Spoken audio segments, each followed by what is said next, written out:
Hi friends, welcome to our channel my way things. ఈ రోజు vlog ఏంటంటే మన వినాయకుని దగ్గర నవగ్రహాల పూజ. సో అయ్యగారు అయితే కుంకుమ అయితే ఇవ్వమన్నాడు. కుంకుమ ఇవ్వమన్నాడు అంటే మనల్ని బొట్టు పెట్టుకోమని దాని అర్థం. నేనైతే బొట్టు అయితే పెట్టుకుంటాను. సో మా ఫ్రెండ్ వీర అతను కూడా బొట్టు అయితే పెట్టుకున్నాడు. ఆయన ఒక యాక్టరు.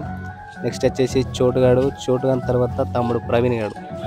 సో మొత్తానికి అయితే బొట్టు అయితే పెట్టుకున్నాం ఫ్రెండ్స్. అయ్యగారు అయితే వినాయకుడికి దండ అయితే ఏమన్నాడు. ఆ దండ దారం లాగా జంజనం టైప్ అయితే ఉన్నది మొత్తానికి. సో మనం వినాయకుడికి కదా దండ వేయాలి.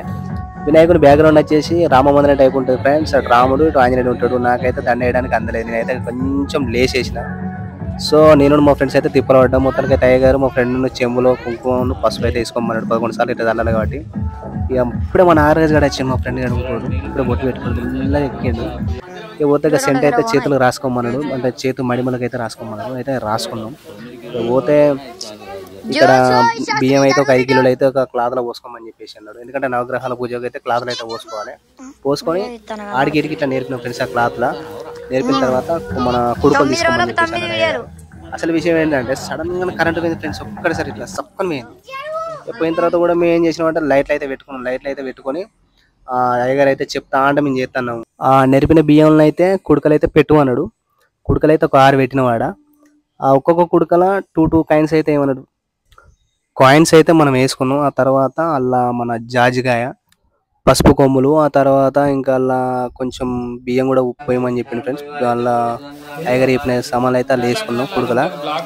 పోతే మొత్తానికైతే కరెంటు పోయినా కూడా తిప్పలైతే పడ్డాం. అయ్యగారు చెప్పింది అయితే చేసినాం. ఆ తర్వాత కరెంటు సక్కన చేసింది. అయ్యగారు కరెంటు పోయినా కూడా మంత్రాలు చదువుకుంటూనే ఉంటాడు. ఎందుకంటే మంత్రాలు అనేది ఆగది. మా పని మేము చేసుకున్నాం. అయ్యగారు పని చేసింది. సో ఇంకేంటంటే ఇక్కడ అయ్యగారు ఏం చెప్తానంటే కొన్ని అక్షింతలు అయితే తీసుకోమన్నాం మా ఫ్రెండ్స్ని. మేమందరం అయితే కొన్ని అక్షింతలు అయితే తీసుకున్నాం. ఆ తీసుకున్న అక్షింతలు అయితే మేము ఎక్కడైతే ఆ కుడుకలు అయితే పెట్టుకున్నామో ఆ కుడుకలల్లో ప్రతి కుడుకల ఆ అక్షింతలు అయితే వేసుకొని మొక్కమని చెప్పింది ఫ్రెండ్స్. మేమైతే ఇప్పుడు అదే పని చేస్తాను. అల్లో కొన్ని వేసి ఆ కుడుకలకు మొక్కాలి. అంటే నవగ్రహాల పూజకి అయితే మొక్కాలి. మొక్కుకున్న తర్వాత మా ఫ్రెండ్ని అయితే 11 సార్లు అయితే వినాయకుడి మీద ఇట్లా మామిడాకుతో అయితే 11 సార్లు అయితే నీళ్ళు అయితే చల్లమన్నాడు ఫ్రెండ్స్. ఆ చల్లుకున్న తర్వాత అయితే మాకు అప్పుడు అక్షింతలు అయితే ఇచ్చింది కదా అయ్యగారు. అవే అక్షింతలు మళ్ళీ తీసుకొని దేవుని మీదనైతే ఒక 3 సార్లు వేసి మళ్ళీ దండం పెట్టుకోమని చెప్పేసి అన్నాడు. సో అదన్నమాట. మొత్తానికి అయితే వినాయకుని దగ్గర నవగ్రహాల పూజ అయితే కంప్లీట్ అయితే అయిపోయింది. ఇక పోతే ఎవరి కోరికలు వాళ్ళు చాలా బలంగా గట్టిగా అయితే కోరుకుంటాను. దేవుని అయితే కొంచెం గట్టిగానే మొక్కుకుంటాను. అంటే దేవుని గట్టిగా మొక్కుకుంటాను అంటే మన ప్రయత్నం కూడా గట్టిగానే ఉండాలి. మన ప్రయత్నం గట్టిగా లేనైతే దేవుడు అయితే ఏం చేయలేడు. 90% దేవుని మీద భారం వేసి 10% మనం పోరాడాలి. 95% మనం పోరాడి 5% దేవుని మీద భారం వేయాలి. కాకపోతే గట్టిగా కృషి చేయాలి. ప్రయత్నం గట్టిగా ఉండాలి ఫ్రెండ్స్. అదనమాట. ఇక మా ఫ్రెండ్ కూడా అయితే దేవునికి హారతి తప్పించిండు. అదే హారతి మాకు కూడా ఇచ్చిండు. మేము కూడా కళ్ళ కద్దుకున్నాం. ఈ అయ్యగారు అయితే కొబ్బరి నీళ్ళని అయితే మాకైతే తీర్థం ఇస్తాడు. మేము ఇక తల ఇంత అయితే అందరికి ఇస్తాడు. మా ఫ్రెండ్స్ అయితే తీసుకున్నారు. ఇక ఆల్మోస్ట్ మేము అయితే తీర్థం కూడా తీసుకున్నాడు. అయిపోయింది. తీర్థం తీసుకున్నాక ఇంకేమున్నది మొత్తం కంప్లీట్ అయిపోయినట్టే. తీసుకొచ్చిన ప్రసాదం అయితే బయట అయితే వంచాలి. నేను కూడా తీర్థం అయితే తీసుకున్నా, తాగిన. జై గణపతి బప్పా మోరియా. ఇది ఫ్రెండ్స్. ఇక బయట అయితే ప్రసాదం అయితే మేము మధ్యాహ్నానికి అయితే రెడీగా ఉన్నాం. ఇక్కడికి ఏంటంటే ఇప్పుడు ఇక్కడ టీవీ కూడా మేము పెడతాం. టీవీ చూడడానికి కూడా చాలా మంది వస్తారు. ఇక్కడ హడావిడి అక్కడనే ఉన్నది. చాలా ఎగ్జైటింగ్ ఉంటుంది మా కాలనీలో. ప్రసాదం అయితే పంచుతాడు. ఆ ప్రసాదం మంచి వ్యక్తి వాళ్ళు కాదు, మాకు అల్లుడు అవుతాడు. చాలా హుషారుగా పనిచేస్తారు ఫ్రెండ్స్. Good character.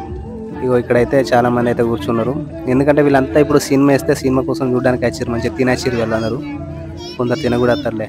వచ్చి సినిమా మీదనే ఉంటారు. ఇక మళ్ళీ ఊరింటికి చూసారు కదా ఫ్రెండ్స్. కాలనీలో వినాయకుడు వచ్చిందంటే అందరికి అదొక తెలియని హ్యాపీనెస్.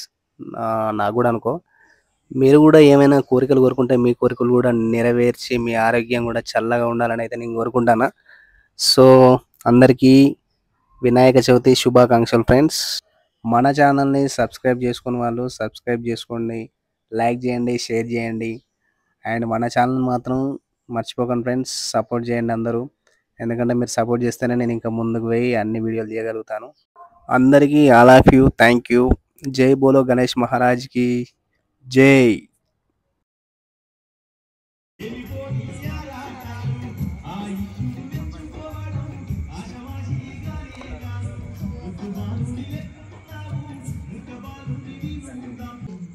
మీరు నన్ను తీసుకెళ్ళలేరు.